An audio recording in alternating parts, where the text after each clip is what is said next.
L'homme sur la Terre est plongé dans une programmation qui fait partie de son expérience de vie. Cette programmation est totalement utilisée par son esprit pour la transmutation de ses principes.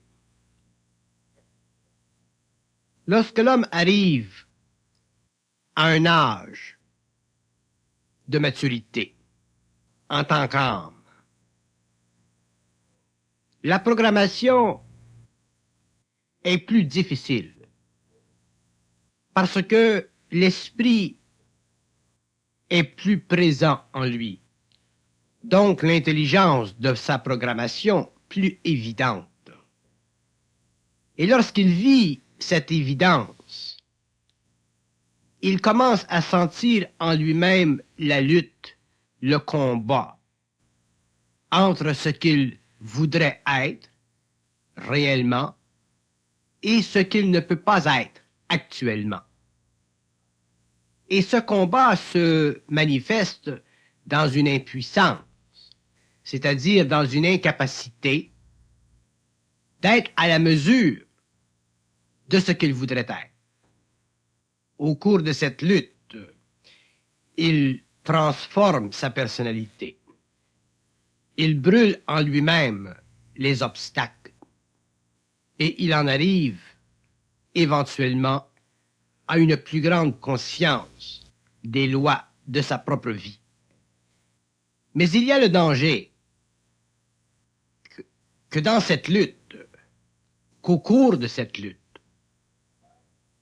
il ait tendance à se flageller ou à subir un avenir dans un présent qui ne peut pas l'absorber. Autrement dit, l'homme en évolution, ayant pris conscience de certaines choses, peut très bien prendre surconscience de certaines choses et ne pas avoir suffisamment conscience d'autres choses qui lui permettraient de vivre, lui permettraient de se donner ce dont il a de besoin présentement, avant que d'autres événements dans sa vie viennent s'ajouter pour l'enrichir. Donc, alors qu'il prend conscience des mécanismes de la vie, il perd le réalisme de sa conscience personnelle et il s'attache au surréalisme d'une conscience en voie de transformation profonde. C'est là que l'homme fait son erreur et c'est là que nous voyons à travers l'expérience des êtres qui ont par le passé bien fonctionné dans la société se retrouver un jour totalement abattus, totalement impuissants et incapacités. Pourquoi sont-ils devenus incapacités? Non pas parce qu'ils sont pris conscience de certaines choses, mais parce qu'ils ont interprété certaines choses.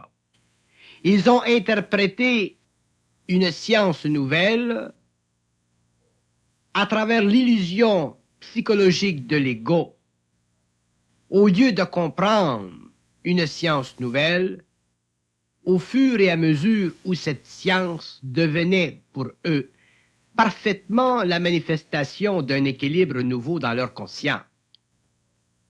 Nous considérons que toute science de l'esprit, toute science marginale, toute science ésotérique ou occulte, toute science qui dépasse le raisonnable ou la raison, pour donner à l'homme une vision plus vaste de la relation entre l'invisible et le matériel, est dangereuse si l'homme n'est pas suffisamment équilibré, suffisamment réaliste pour l'intégrer petit à petit en conservant les aspects de son inconscience ou les aspects de sa programmation dans le but de continuer à se donner sur le plan matériel ce dont il a de besoin pour vivre. Trop de personnes s'identifient avec une science ou une conscience nouvelle par rapport à un besoin intérieur de se transformer totalement afin de devenir totalement autre.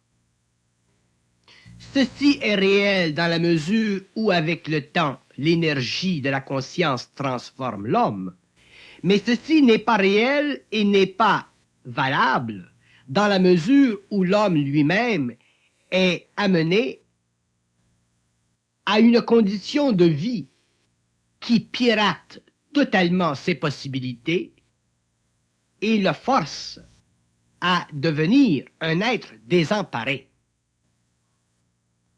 Pour s'avancer dans l'étude profonde et suprarationnelle de la conscience en évolution, il faut être très réaliste, il faut être très mûr, il faut être très libre d'illusions spirituelles ou métaphysiques ou occultes concernant la transformation de l'homme. L'homme ne peut pas être transformé d'un jour à l'autre. L'homme se transforme graduellement au fur et à mesure où il prend conscience des lois et des mécanismes de son être planétaire. Mais en attendant, il faut qu'il vive. En attendant, il faut qu'il travaille. Et il ne peut pas se permettre de laisser passer ou filer entre ses doigts des talents ou des expériences au profit d'une conscience future dont il ne connaît même pas l'aboutissement éventuel. Autrement dit, l'homme en évolution doit établir un équilibre de plus en plus grand entre le réalisme de tous les jours, entre le fait qu'il appartient à une société, qu'il peut travailler dans une société, et l'autre fait qui lui donne la possibilité d'agrandir son champ de vision intérieure. Mais il faut qu'il puisse vivre ces deux aspects de sa conscience dans un même temps. Sinon, il devient englobé occultement par sa nouvelle science et devient un être végétatif, incapacité, malheureux, qui rendra d'autres autour de lui malheureux. Ceci n'est pas bon, ceci n'est pas intelligent et ceci n'est pas valable. L'homme a besoin de se protéger contre sa science intérieure. Il a besoin de se protéger dans ce sens qu'il doit utiliser sa science intérieure pour comprendre sa vie, mais non pas l'utiliser pour détruire sa vie, à quelque niveau qu'elle soit, dans l'espoir qu'un jour elle deviendra grande, pleine, créative. Cet autre temps peut être très loin dans le temps. Et lui, qu'est-ce qu'il fera en attendant? Donc l'homme ne peut pas se permettre d'attendre la puissance de l'esprit et dans un même temps perdre sa propre puissance personnalisée. Il ne peut pas attendre que l'esprit lui donne le pouvoir de cette créativité extraordinaire au prix de perdre le peu de puissance qu'il possède aujourd'hui relié à ses talents et à son expérience. L'homme a encore besoin de ses talents et de son expérience pour continuer son chemin sur la vie, son chemin à l'intérieur d'une conscience encore incapable de supporter parfaitement le feu de son esprit. Il a besoin de ses talents, il a besoin de son expérience pour se donner une vie où les besoins doivent être remplis.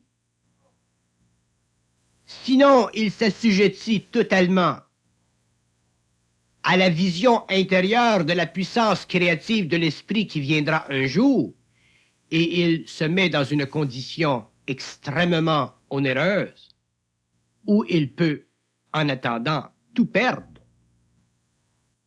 Donc l'homme a avantage, l'homme en évolution, a avantage à regarder de très près ce qui le bloque maintenant.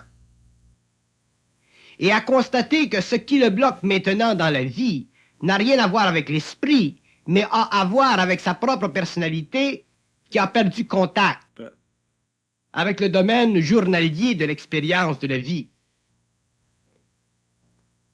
Cette perte de contact lui a enlevé la possibilité de réaliser que ses talents et ses expériences anciennes pouvaient encore servir aujourd'hui à se restructurer pour aller chercher dans la vie ce dont il a de besoin pour vivre et s'exécuter créativement à un certain niveau. Demain, ce que l'esprit en fusion avec l'ego lui apportera, c'est un autre jour, c'est un devenir. Mais en attendant, il faut qu'il vive, il faut qu'il prenne soin de sa famille, il faut qu'il continue dans la société à travailler comme un homme ordinaire. Mais si l'homme veut devenir extraordinaire, supraordinaire, et qu'il n'a pas éliminé les illusions de sa conscience, il vivra ces illusions pendant une longue période et il en sera totalement souffrant. L'esprit en lui se servira de ces illusions pour la transmutation de ses corps. Mais à quoi aura servi l'instruction? L'instruction sert à protéger l'homme contre l'esprit et dans un même temps lui faire réaliser la nature de l'esprit. Mais trop d'hommes prennent l'instruction comme un tremplin vers l'esprit, alors qu'eux-mêmes, en tant qu'êtres, se voient totalement incapacités par une instruction qu'ils ne comprennent pas, parce qu'ils sont liés, empoisonnés par trop d'illusions sur le plan de la personnalité. Ceci est grave. Ceci est même dangereux. Parce que l'homme, au lieu d'évoluer de façon agréable, il évolue de façon totalement désagréable. Qu'il y ait des aspects dans l'évolution qui soient désagréables chez l'homme, c'est normal parce que l'homme doit apprendre certaines choses qui font partie d'un domaine des lois de la conscience et de la vie que la science nouvelle lui permet de comprendre.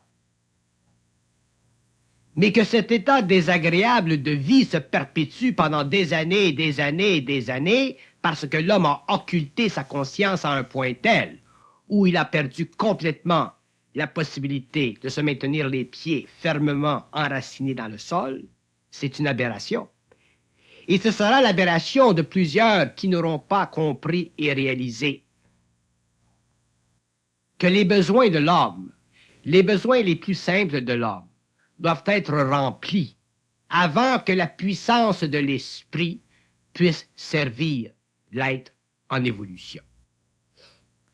Avoir de l'esprit, être dans son esprit, demande de l'ordre dans la vie mentale et émotive et physique de l'homme.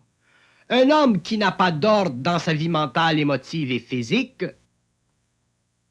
souffrira de la descente de l'énergie de l'esprit dans ses principes, c'est évident, puisque l'esprit est une dimension de son intelligence qui doit l'amener avec le temps à comprendre parfaitement ce qu'est l'équilibre entre l'ego et la lumière.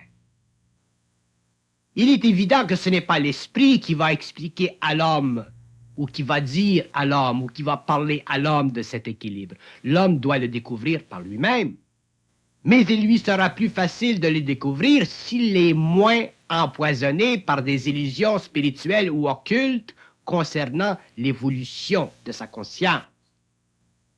ou concernant le développement de son être vers une puissance intégrale de l'esprit.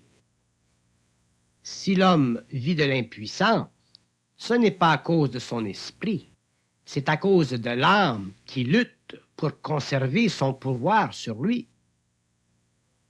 Parce que l'homme soit puissant au niveau de l'ego, à travers la personnalité qui utilise les outils de l'expérience ou du talent, ou qu'il soit puissant à un autre niveau, simplement au niveau de l'esprit, les deux puissances créatives ou les deux niveaux de puissance créative sont pour lui valables.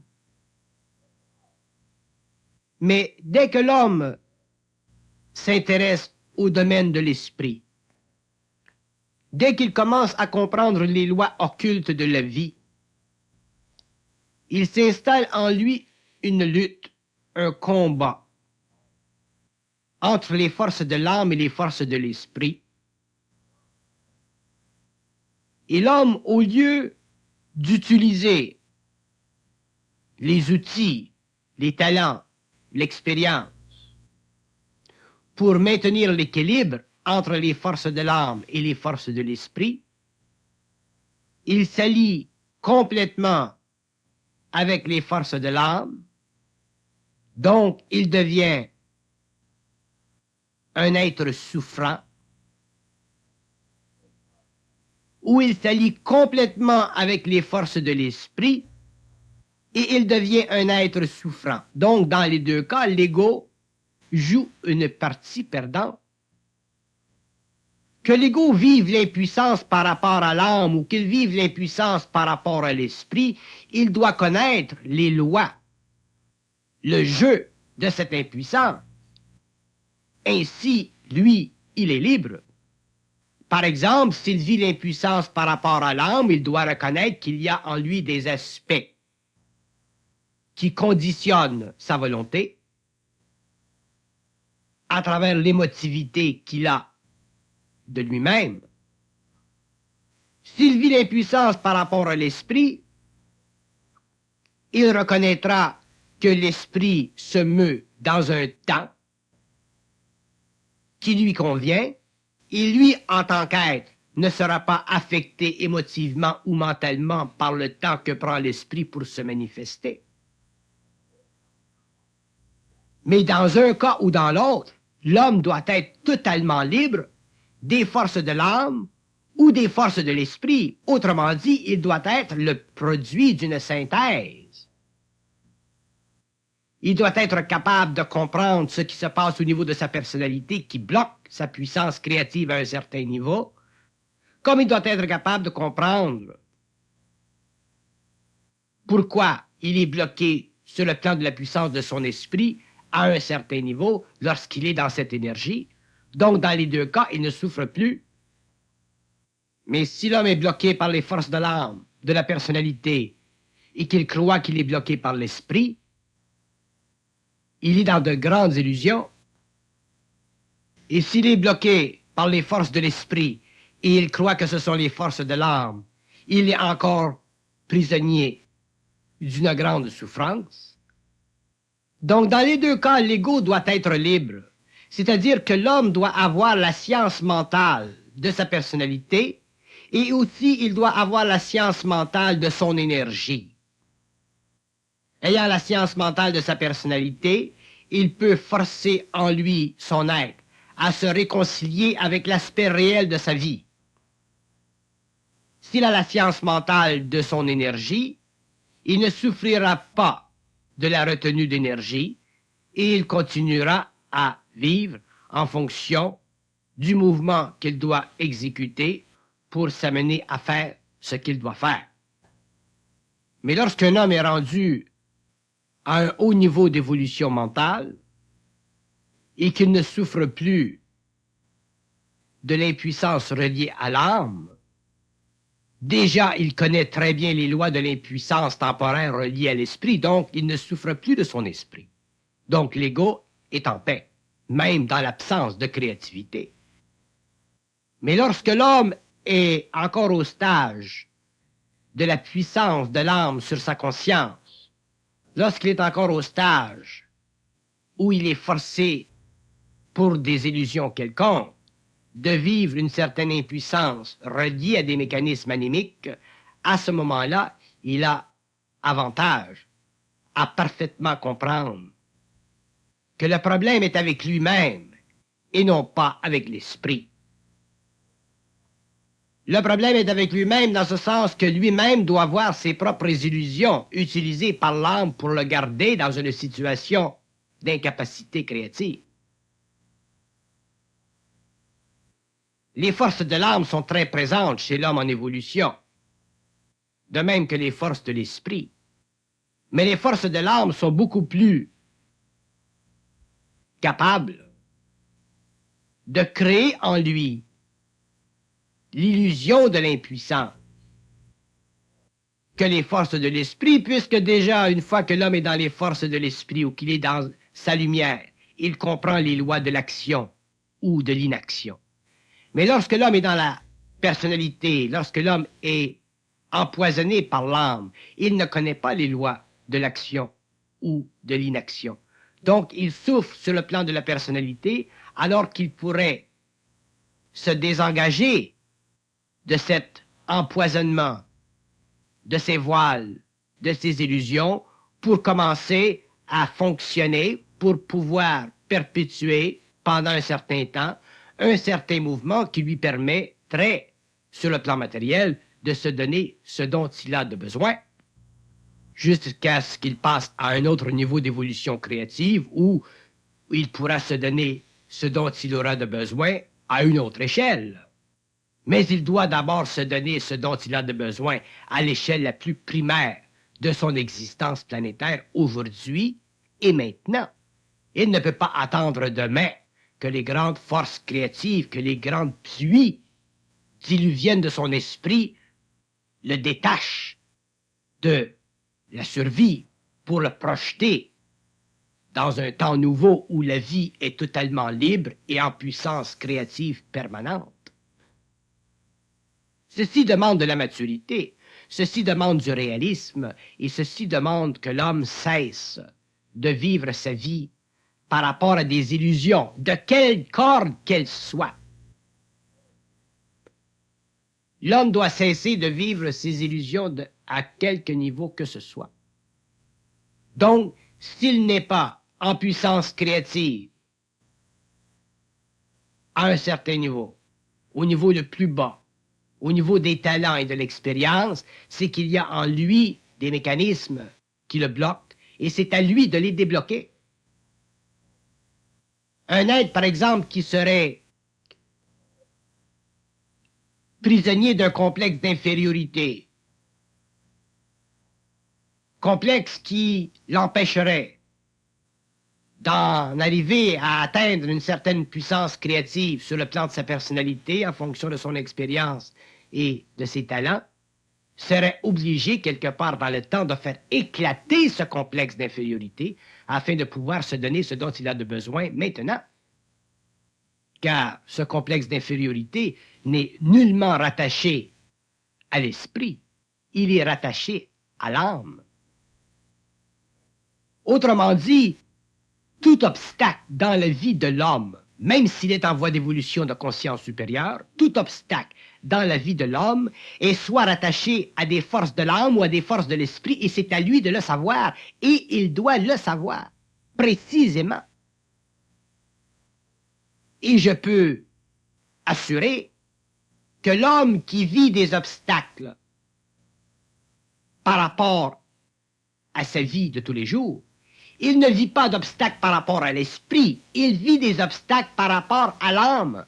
C'est l'âme qui crée des conditions, des reflets, des histoires, des miroitements, des voiles qui piègent l'ego et qui font penser à l'ego ou qui font croire à l'ego que c'est l'esprit en lui qui le boycotte. Ce n'est pas l'esprit qui boycotte l'homme, c'est l'homme qui boycotte son esprit parce qu'il est boycotté par les forces de l'âme. Et naturellement, ces forces de l'âme utilisent l'énergie émotionnelle, l'énergie mentale, la mémoire, le passé, pour soulever en l'homme le doute face à lui-même, pour soulever en l'homme des craintes, des inquiétudes, des anxiétés de toutes sortes, qui font qu'il ne peut plus utiliser ses talents ou son expérience passée dans un contexte de conscience nouvelle, et qui le force naturellement à attendre que l'esprit vienne en grand seigneur lui ouvrir les portes de la science totale, où la puissance créative jaillirait de son mental, comme l'eau jaillit du rocher. Mais quelle souffrance en attendant, et quelle illusion extraordinaire! Notre expérience nous a démontré que les gens très occultés, les gens très avancés dans l'étude intérieure de l'homme, sont ceux qui ont le plus de difficultés à se créer des vies qui ont de l'allure. Pourquoi? Parce que ces êtres souffrent le plus de la lutte entre l'esprit et l'âme. Et qui est-ce qui ramasse les pots cassés? C'est l'ego. C'est l'ego qui souffre de cette lutte. C'est l'ego qui est empoisonné par des vibrations puissantes, mais non intégrées. C'est l'ego qui est piégé, dont les moyens sont confisqués par une sensibilité intérieure qui n'a pas été ramassée. Ce n'est pas la lumière de l'homme qui est le problème. Ce sont ces ténèbres qui veulent faire de la lumière un point de rencontre éventuelle entre l'ego et son potentiel créatif. Donc, si l'homme vit de l'impuissance, qu'il regarde dans les régions sombres de sa personnalité au lieu de regarder dans les claires atmosphères de son esprit, l'esprit n'est pas anti-mouvement, il n'est pas anti-créativité, mais il a son temps. Alors que l'âme, elle, est anti-homme et fait miroiter tout ce qui est possible en utilisant même les idées que l'homme peut avoir de la science, de l'invisible, de l'esprit, pour garder son ego, pour garder l'ego dans une situation de souffrance. Donc c'est à l'ego lui-même de devenir réaliste et de revenir sur le terrain des vaches, mais avec une conscience plus évoluée qu'auparavant. Le grand signe de l'homme qui est en harmonie avec son esprit et qui n'est plus affecté ou moins affecté par les forces de l'âme, c'est l'ordre qu'il peut créer dans sa vie. Un homme qui a de l'ordre dans sa vie, et lorsque nous parlons d'ordre dans la vie, nous parlons d'ordre à tous les niveaux, dans le mariage, dans le travail, et ainsi de suite. Autrement dit, l'homme qui se donne une vie qui fonctionne, qui est fonctionnelle et conscientisée, a la capacité de savoir, de réaliser intérieurement que l'esprit ou la puissance créative de l'esprit n'est plus pour lui un problème. Et aussi, il a la capacité de réaliser que ses talents et ses expériences le servent aujourd'hui dans un cadre de conscience nouvelle. Mais l'homme qui ne s'est pas donné de l'ordre dans la vie, autrement dit, l'homme qui a tellement occulté sa vie qu'elle est devenue un désordre naturel, ou même un désordre occulte, ou même un désordre supporté par des contentions occultes, est extrêmement immature dans son mental, donc automatiquement et naturellement piégé par les forces de l'âme. Nous avons tendance, parce que nous sommes nouveaux à l'expérience, de croire que l'esprit, c'est tout dans la vie de l'homme. Lorsqu'en fait, l'esprit en équilibre avec l'âme. C'est la totalité de ce qui doit être composé. Nous avons tendance à croire que la créativité, la puissance créative de l'esprit, c'est tout dans la vie de l'homme. Lorsqu'en fait la créativité ou la puissance créative de l'esprit à travers l'ego est l'outil utilisé par l'homme conscient pour traverser les ténèbres de la vie et se donner sur le plan matériel, alors qu'il est sur le plan matériel. Les choses dont il a de besoin pour balancer, équilibrer sa très grande sensibilité. Donc l'esprit ou la science intérieure ou le savoir intérieur n'est pas en lui-même et pour lui-même la finalité de l'homme. C'est la transmutation de ce savoir en action qui est la finalité de l'homme. C'est la transmutation de cet esprit, de cette énergie en activité créative sur le plan matériel, pour les besoins de l'homme, pour l'équilibre de ses principes, qui représentent la finalité réelle de l'homme. À partir de ce moment-là, l'homme ne vit plus les puissances de l'esprit, et déjà, il a dépassé depuis très longtemps l'impuissance de l'âme. Mais pour en arriver à ne plus souffrir de l'impuissance dans l'esprit, il faut qu'il en arrive à dépasser les puissances de l'âme. Parce que l'âme est le premier obstacle de l'homme, alors que l'esprit représente pour lui la descente de la volonté dans la matière. Donc ce n'est pas l'esprit de l'homme qui est un problème. L'homme est à la recherche de son esprit comme s'il était à la recherche d'un faisan dans le bois. L'esprit de l'homme, il est déjà présent dans sa totalité. Mais ce sont les forces de l'âme qui bloquent l'homme et qui lui donnent l'impression que c'est son esprit qui le bloque. Et l'homme doit regarder dans l'âme et non plus dans l'esprit. Donc il doit regarder dans le nombril et non plus dans la tête. Autrement dit, il doit regarder plus près de lui-même. Il doit regarder dans les éléments émotifs et mentaux subjectifs de sa conscience personnalisée. Il doit regarder dans la programmation. Il doit regarder dans les illusions. Il n'a pas à regarder dans l'esprit.